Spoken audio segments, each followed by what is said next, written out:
If you may think of venture in one word, if you ask me what's the venture in one word, not in one sentence, I would choose growth. Fundraising is all about first awareness, then trust, and then money. Should you go small and micro, or should you still go enterprise? We speak with like seed round startup or A round startup on what the exit strategy could be. I just say shut up. Today, you don't need to raise.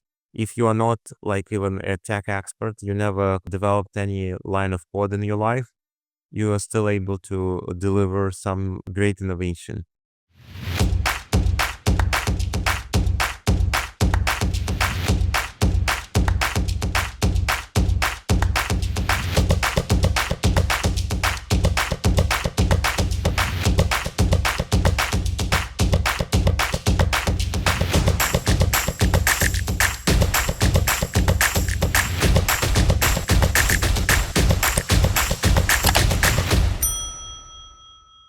Hello.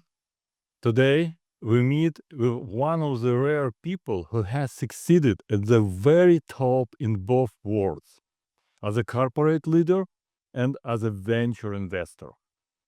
He founded and led R136 Ventures, and today he runs R136 Ventures, investing in fast-growing startups across US, Israel, and Arab Emirates. He is also an author of Wall Street Journal bestseller, From Rhino to Unicorn. This is a book about how big corporations, but they are actually very slow corporations, learn to move like a just startup, like a unicorn. So, and before becoming an investor, he was chief technology and digital officer of one of the biggest Europe banks.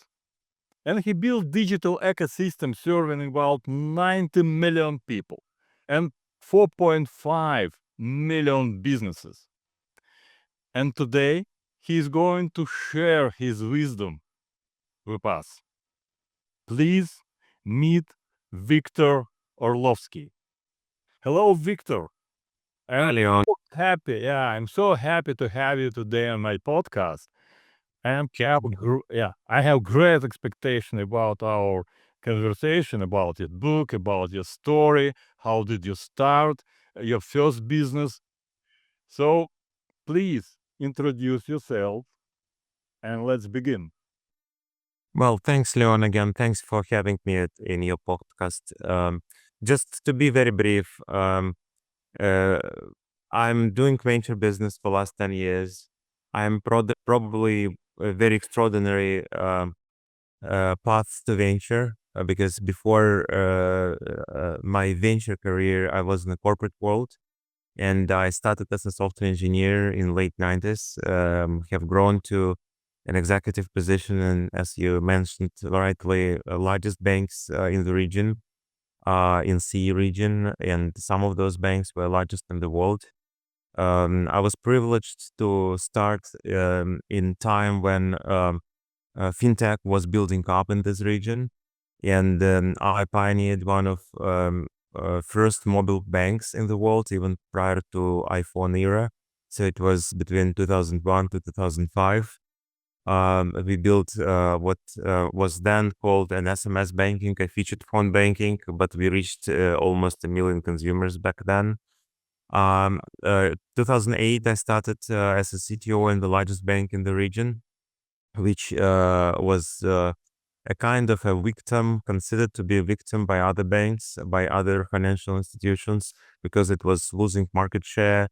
And the ambitions of the newly hired CEO was to reinvent this bank and to build a new giant digital company, which will be far bigger than just a bank. So in 6 years, we built up the entire technology, which I may think of like Stripe, Square, and many other technologies combined in one bank. So we, by 2014, became the largest digital bank outside of China, with astonishing 45 million monthly active users on the platform. which back then was bigger than Bank of America, Chase, and Citi combined in the US. And I can claim probably that it was the largest digital footprint in financial world outside of China. We were number one customer in Apple for many years, many other acknowledged records in digital banking sphere.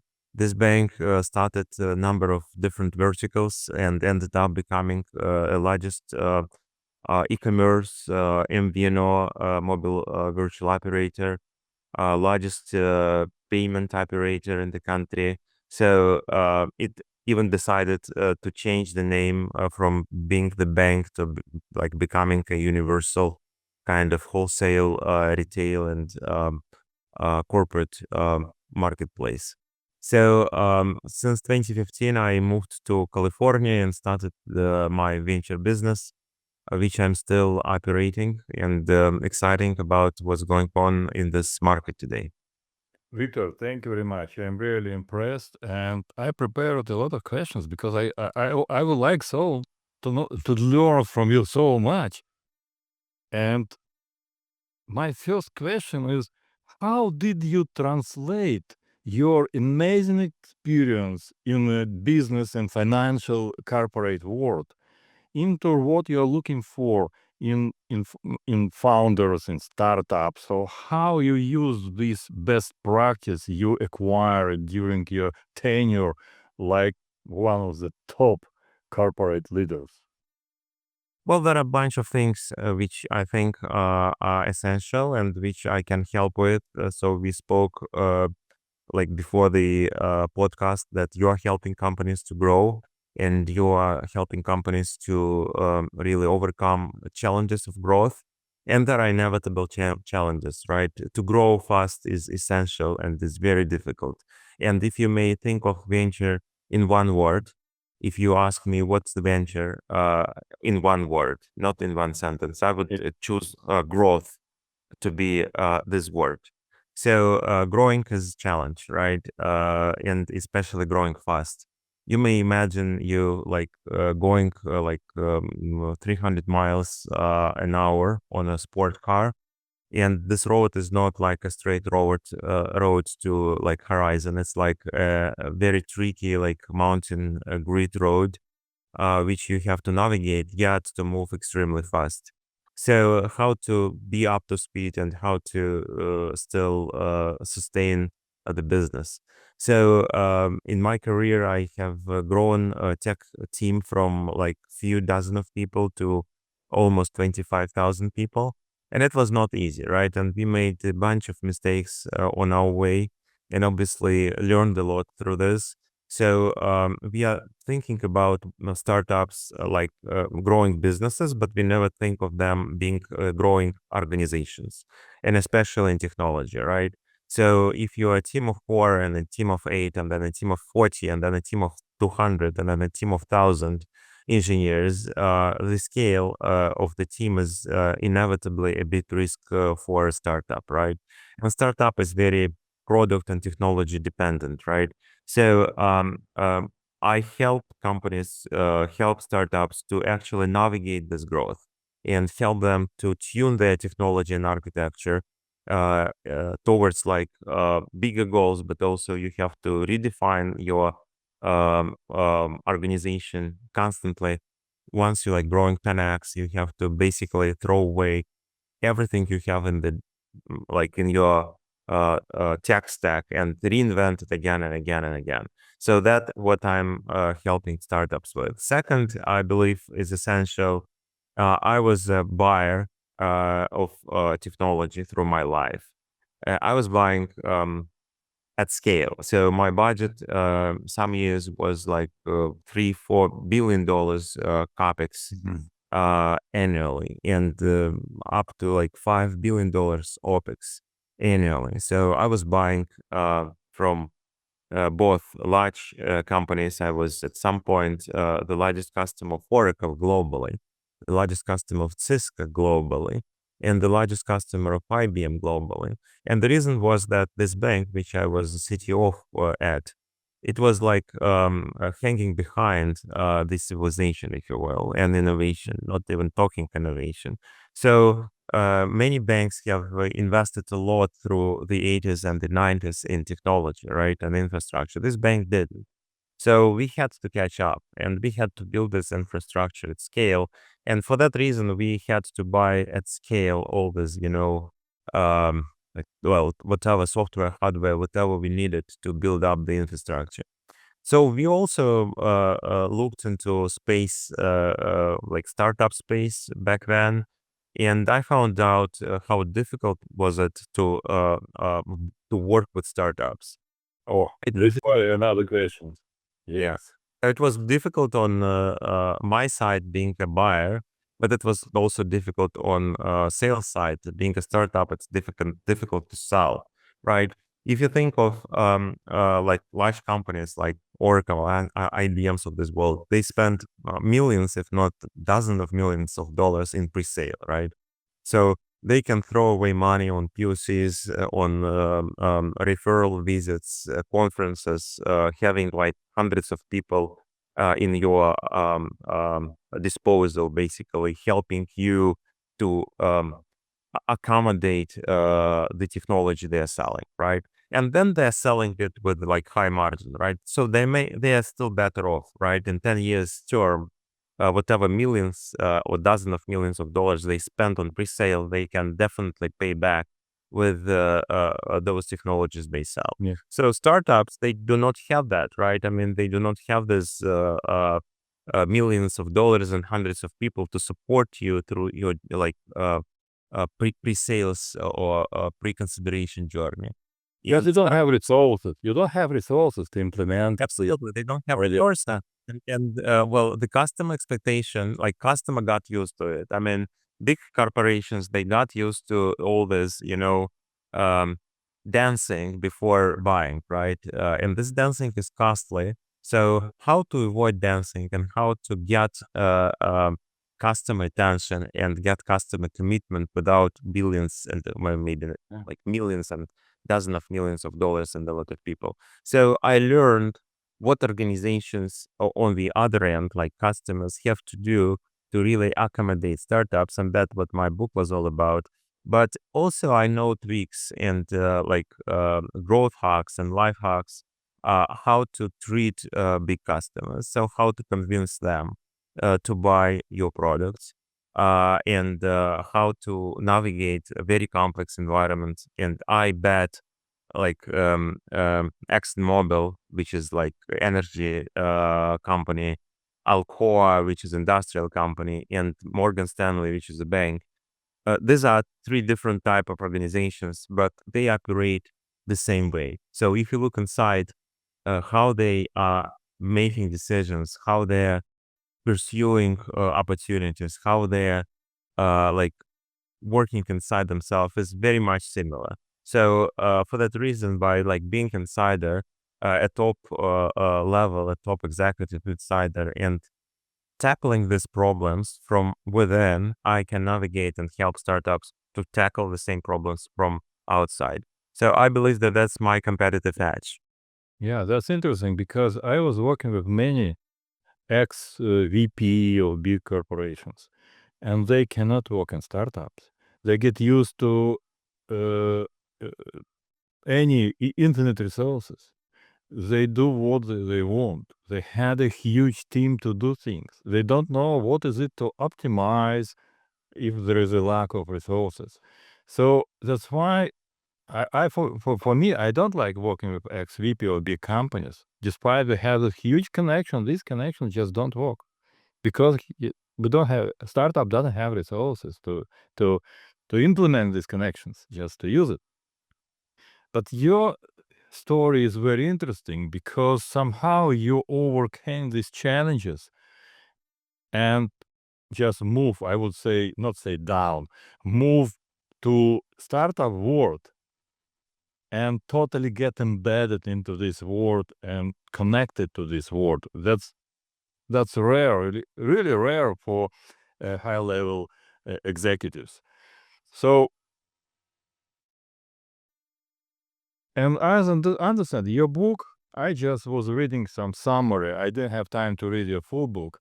But what I understood from there, that actually you teach people how to work with big corporation, because you have experience from both sides.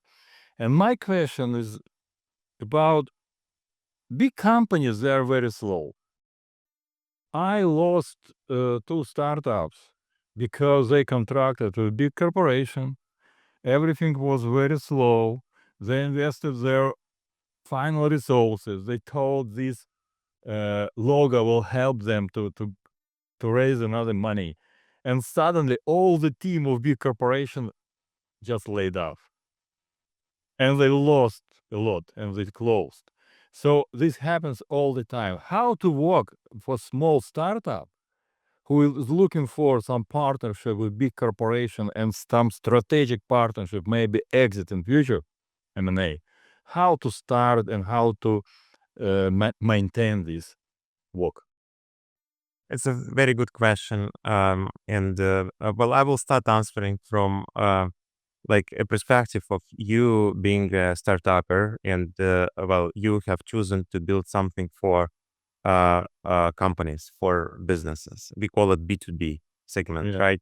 If you are in consumer world, you are driven by completely different metrics, completely different adoption rate and stuff, right? So I would distinguish like consumer startups that are building up for consumers and startups who are building up for companies. So companies, you have always a choice either to go like upstream and basically sell to large and largest companies like Fortune 500, Fortune 2000, Fortune 10,000, or you are selling to small and micro businesses on the other end. So now you are a startup, but now you have to choose where to sell, right? Whom to sell to. So, and I'm investing in both. I'm investing in those who sell to small and micro businesses, and I'm investing to those who sell to enterprise. Basically, your product can be tuned because, well, obviously, small and medium and like micro companies have different problems rather than large companies, right? But if you have kind of a idea, like a solution, you can tune it towards one or another, right? What I would never advise you going is to going after both, right? Never go after both, like small and micro and large corporates. Now, what's the advantage you're getting with small and micro businesses? First, the sales cycle is not long, right? Because these are decision makers. You're talking to business owners or to CEO, hired CEOs, but they are making the entire decisions, right? So decision is yes or no is quick. So so quick sales cycle, right? Um, so you can sell through like conventional channels, like advertising your product, going like all sort of different like channels similar to what you do with consumers, like Google's and Facebook's and TikTok's, LinkedIn's, all works, right? You just have to navigate, you try to choose a partner, maybe to go like through the partners channel. Why not all will go there? Why not all go like small and micro businesses? Why some choose to be enterprise? Because small and micro businesses is like difficult thing to crack. It's only like an illusion that every business has like v- similar problem, right? Every businessman sees the problem somehow different. So you could not tune this product towards like your customer every time because you have so many customers. You have to build up a universal product that will solve like main needs, but you could not extend further very aggressively because you can't really do bespoke development accommodating needs of every individual customer. Second, there is a huge churn. Small and micro businesses are all about a very short lifespan, right? So there are many who die like second year or so, third year. So your churn is going to be large, right? Switching cost for such businesses is low, right? So if they find a better solution than yours, next day they will switch to this solution. So churn can be associated with companies go out of business, but it also can be associated with your competitors are taking over. For example, there is a price war and there is a new startup which is not better than you, but they raised more money and they can do something cheaper or even for free. Yeah, like it's different with the story. I am writing a book now. It's called, I'm going to publish maybe by the end of this year. It's a new book, my new book.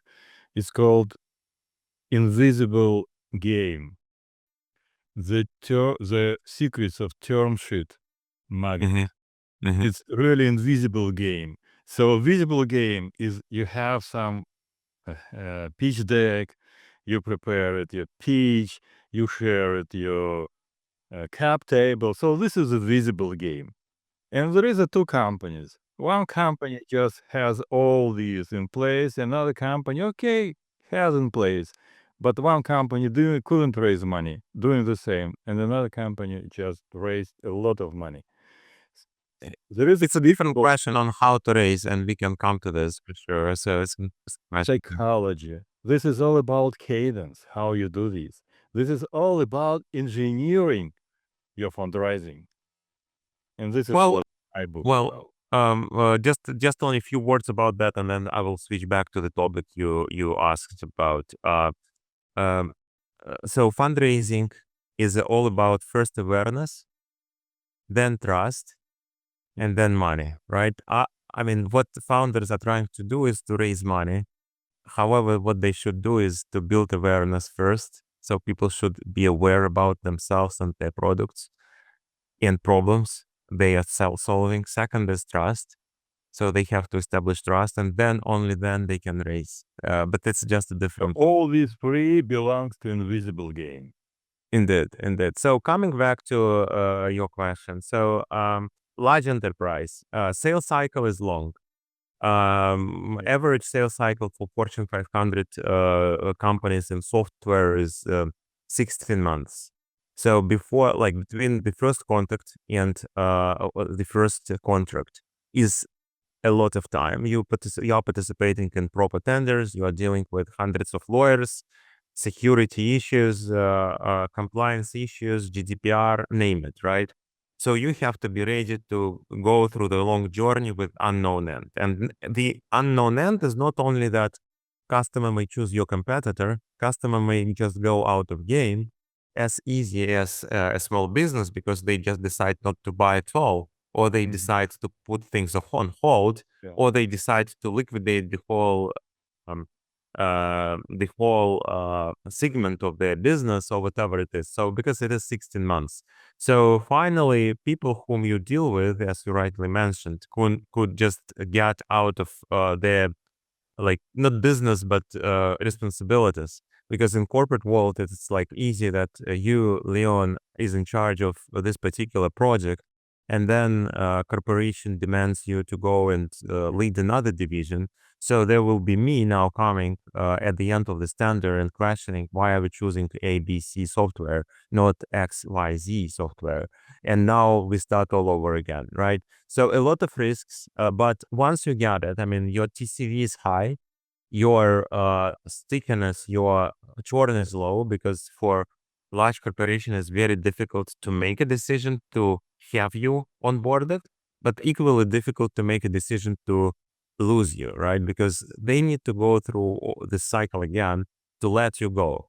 So, and occasionally many businesses I work with, which are on the low end, on the downstream end, the stream end, doing micro and small businesses, they are dreaming to go enterprise. And they're always like working how to go upstream, like how to start selling to enterprise.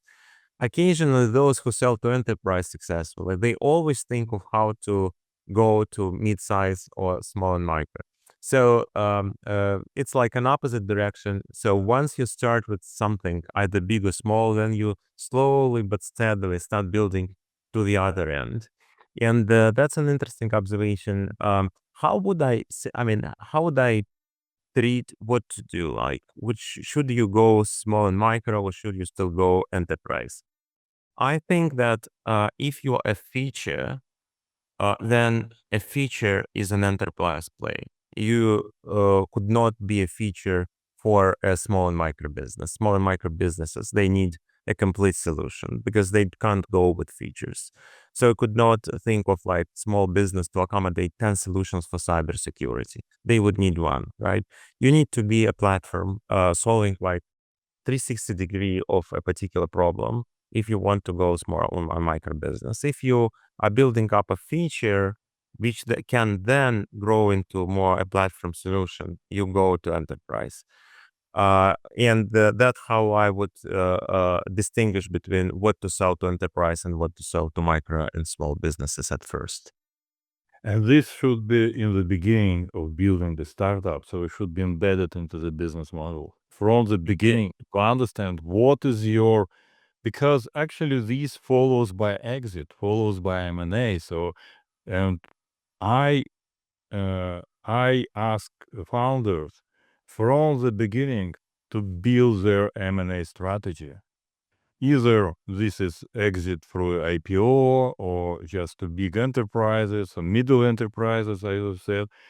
And this is very important because it just govern your product. So what you're going to do in your product, what's your future? So based on this goal and where you're going to sell your company, you create your product and definitely ask for investment. We agreed, Leon, we agreed to disagree, right? And we agreed that, I mean, prior to podcast, that we may disagree on this podcast. So I do disagree with you. I always say to, like, when we speak with like seed round startup or A round startup on what the exit strategy could be, I just say shut up. I mean, it's just the bullshit. Sorry to say. You could not think of like an exit being in the beginning, right? I mean, your exit is to build a great company, to sustain your customers, to build a great product, to achieve a significant growth, which will end into a profitable business, right? So if you're not building up a profitable business, scalable business, and dream only about like being sold, No, it's this is not it's what, not gonna work. this is not exactly what I'm talking about. I'm talking about planning your business, like a business. To plan your business, you should not care about who is gonna buy you. But so, look, by the way, still or investments. I mean, my best startups, they're not looking for money. My best startups are working hard to deliver, and money is looking for them. And knocking their doors constantly, are you raising, are you raising, are you raising, right? So, and these startups never had any problems with raising, even in bad times, right? Because they are great. So, startupper has like, I mean, when you like hear like really great stories, like, and you heard a lot, I'm sure, of like great founders, they always use the term laser focused, right? Be laser focused, and that's the name of the game at the end, right? So be laser focused on what you have to focus on. So an experienced CEO or a founder always knows what is important, right? Because he is gonna focus only on those issues which are important at this point. Hiring engineers or hiring sales persons, going after one tender particular, or going after a partnership, doing fundraising, or ignoring fundraising and going full speed go to market. So essential thing for a founder to be laser focused, and at some point you are to be laser focused on your exit, right?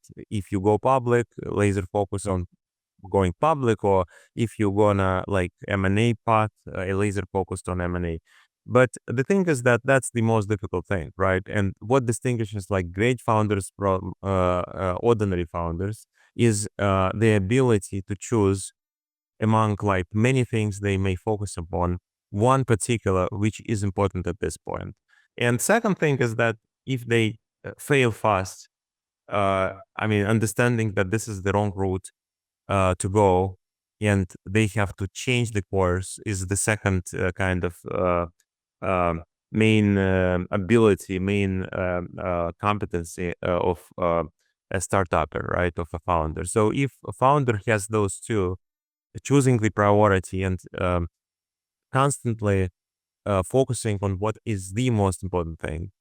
And second, failing fast is like two qualities I would acknowledge over anything else. Yeah. And I have some very detailed question. Yeah.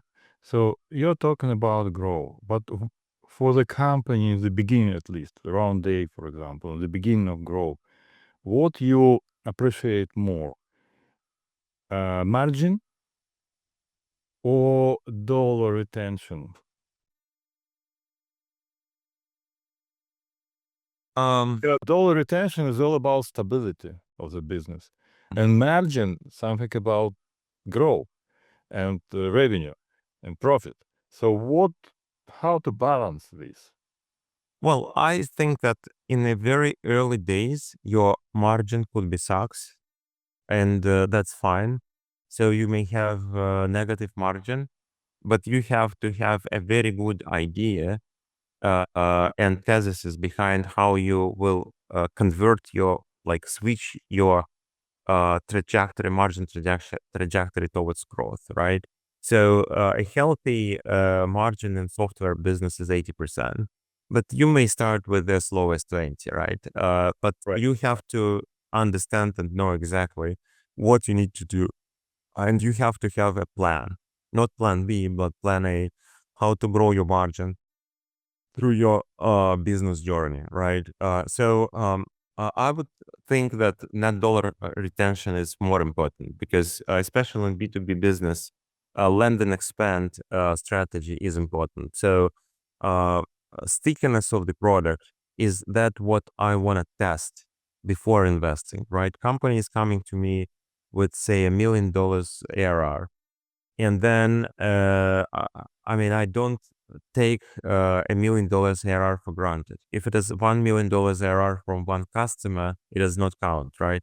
It could be occasional, it could be your friend, it could be some early adopter, it could be a POC, it could be anything, And it right? happens all the time. Even $100 million ARR is not taken for granted. I want to have very specific analysis of what this 100 million has come from, right? And the net dollar retention shows that customers want your product. So if you show up at 3x increase in, say, 300%, which is exceptional, of course, for your net dollars retention, if you show zero churn, if you show that your product customers really love, and then you show me your 20% gross margin and explain to me that this is a must have, because that's your strategy. You need to win over competition, and for another like 2 years, you will maintain this margin in order to actually kill the competition and have all customers onboarded. And then when it's like inevitable, you start either expanding your product, or you start increasing your pricing, right? I do believe in this strategy. Of course, there will be some churn, right? But if customers, especially corporate customers, being it like either small, micro, or large, I mean, I would prefer for that strategy, large enterprise, buying at scale and expanding, especially if the TAM is large, the total addressable market. I can live with some low margins.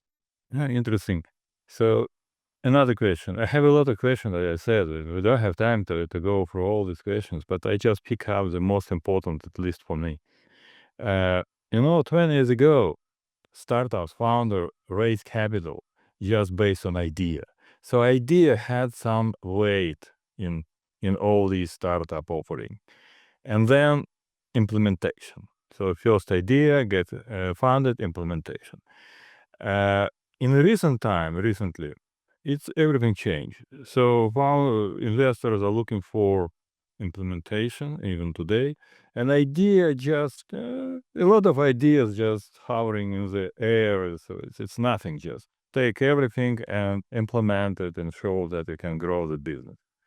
But when AI came into the scene, what happened?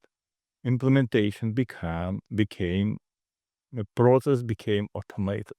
So everybody can implement today. You can implement web app, you can start sales web app through AI, mails and everything.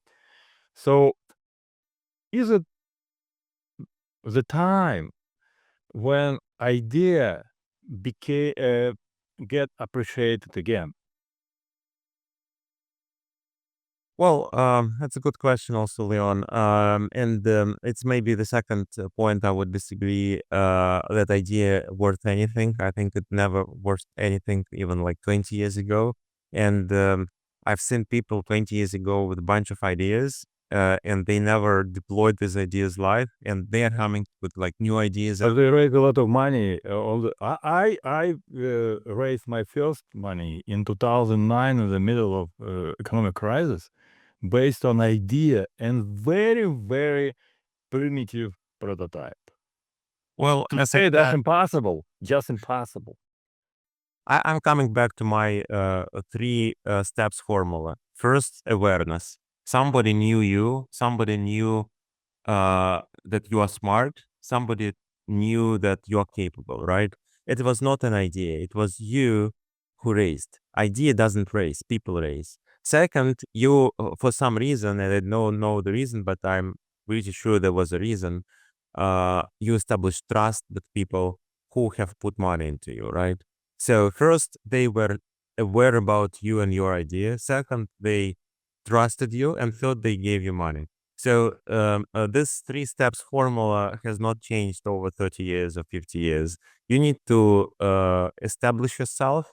You need to establish trust between yourself and whoever gives you money, and then money will go like crazy, you know. So, but you are hitting the nail here, saying that things have changed. So if and I give a reference to my book where we actually give an example of like a system, say like a prototype or something.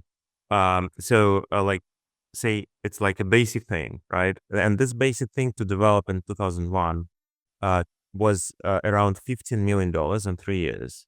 So it took you 3 years and $15 million to develop something, right? Yeah. And then this something in 2010 would be less than a year and like less than $1 million. In 2020, this something to develop would be around like $15,000 and few days. Today with AI, it would take you 1 day and $500. So something what had to like have a $15 million budget and 3 years resource would be uh, equivalent of 1 day and $500 of one man or even less. Square software. Yeah, we are talking about software. We are the same.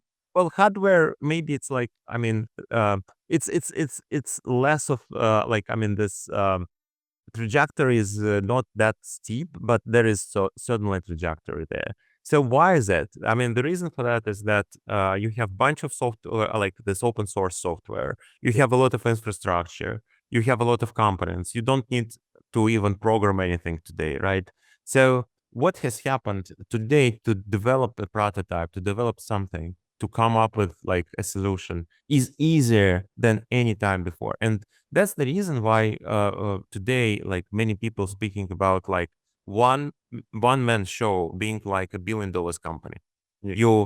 You might have I wouldn't invest in one man. Something happens and we lost everything. anyway, but you will have a person in your podcast in next 5 years, I hope, who will be a one-man show or maybe two-man show who will get to $1 billion company without people, right? There will be no other people than those two founders.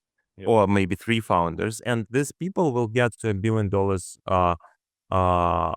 billion dollars valuation, which is unprecedented, never happened before. And you know why, right? Now let's speak about what is difficult in today's world, right?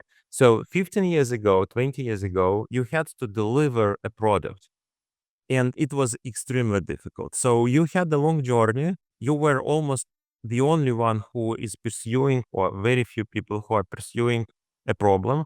But once you got to a solution, you were almost a winner by definition, right? You now can scale instantly because there is a solution for a particular problem, and you can go ahead and build your unicorn.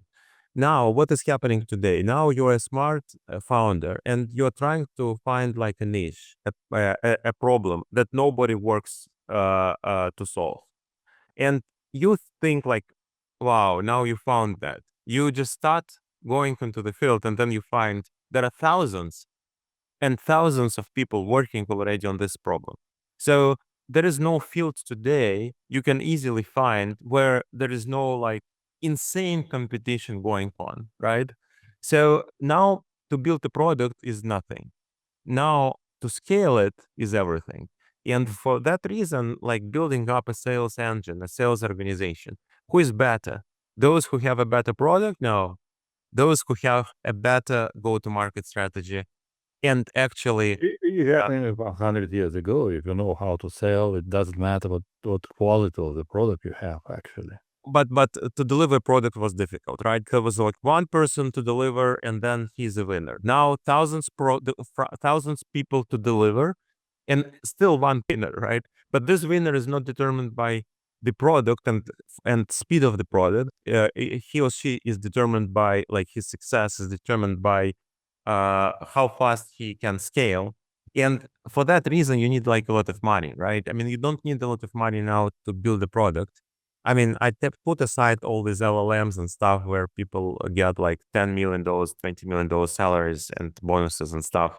But in almost every other industry, scalability and growth is associated with sales cycles and like go-to-market strategies. But what is important, uh, like money here, right? So those companies who raise more, they first have more uh, room to make errors and mistakes on their way. So they can, I mean, they still have to fail fast. If you fail slow, you will burn all your money. But if you fail fast, you can reiterate and build like alternative strategies to sell and stuff.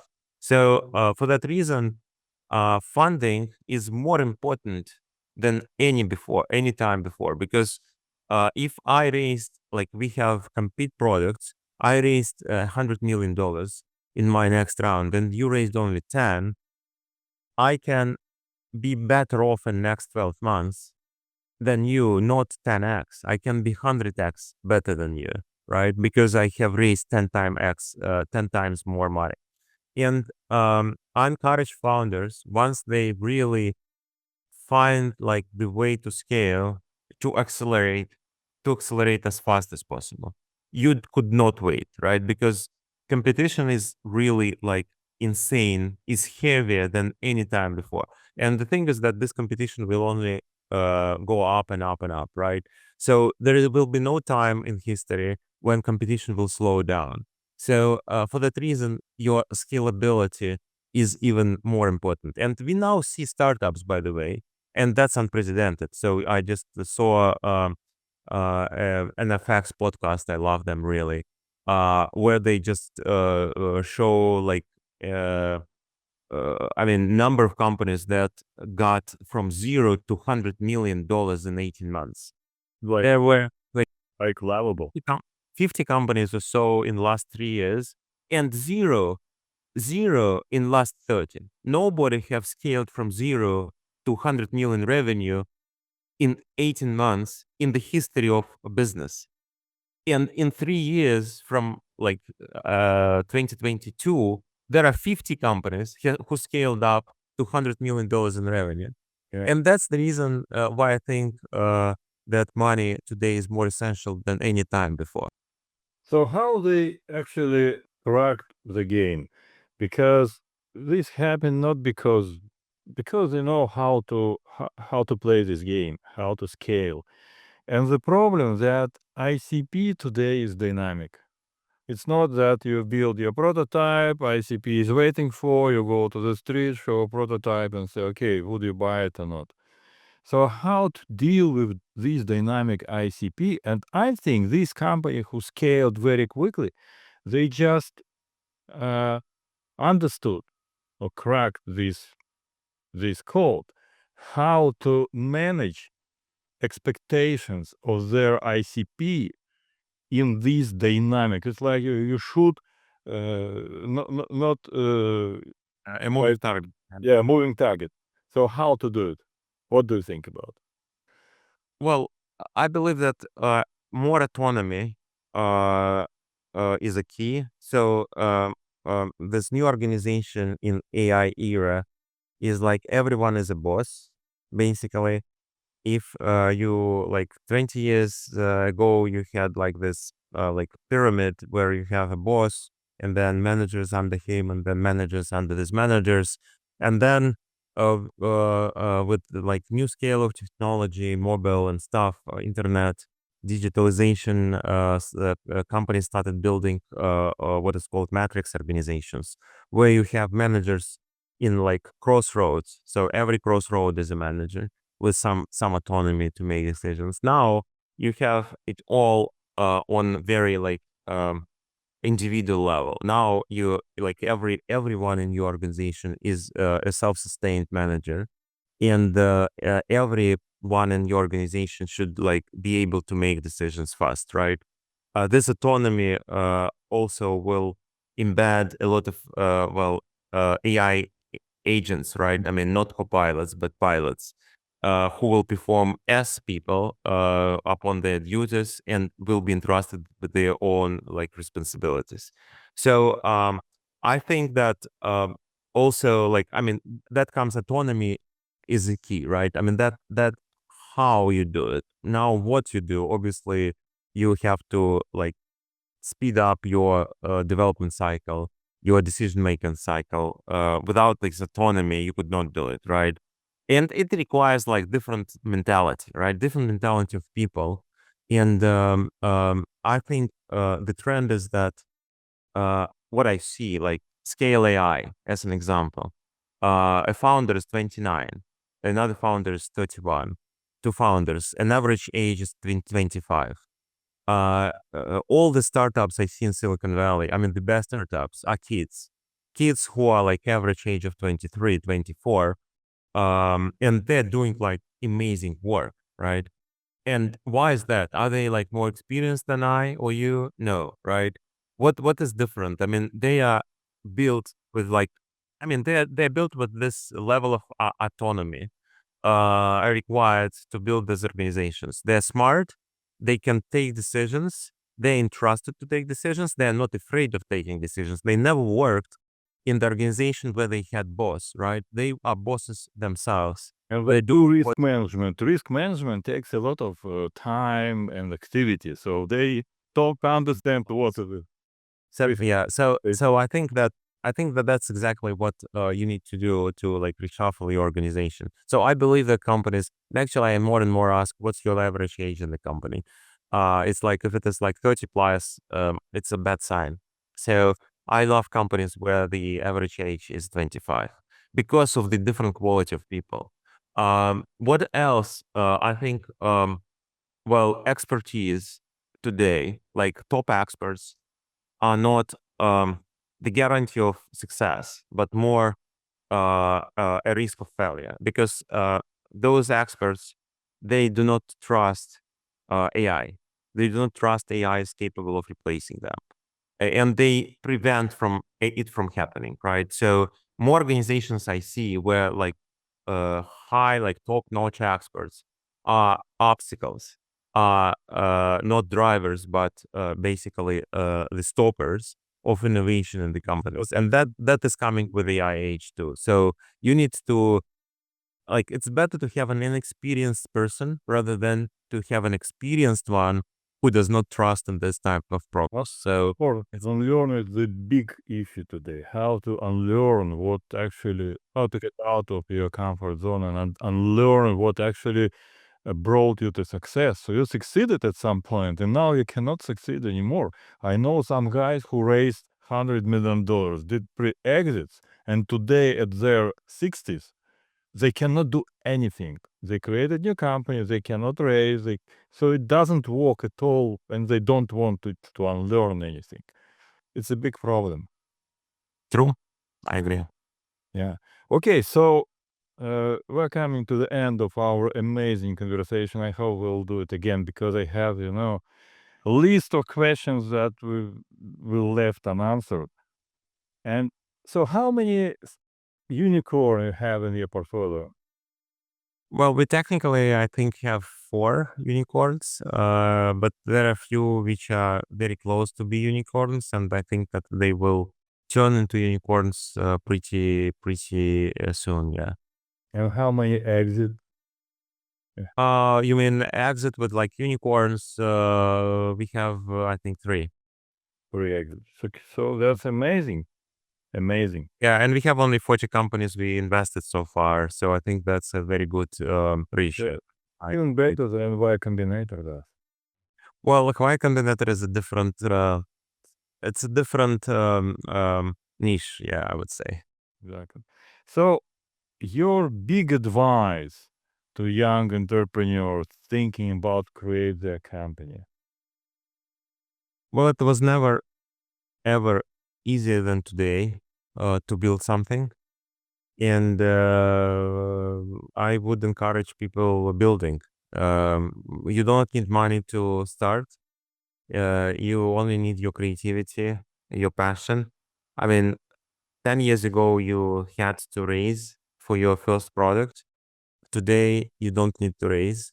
If you are not like even a tech expert, you never developed any line of code in your life, you are still able to deliver some great innovation with your creativity, imagination, and passion.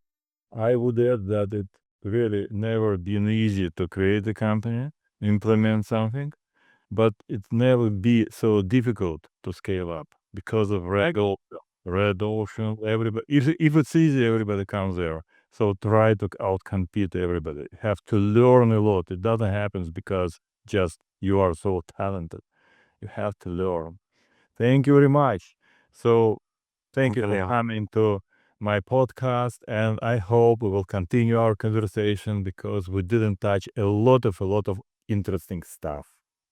Thank you very much, Leon, and it's my pleasure to be there, be here, and I'm ready to continue. Thanks. Thank you.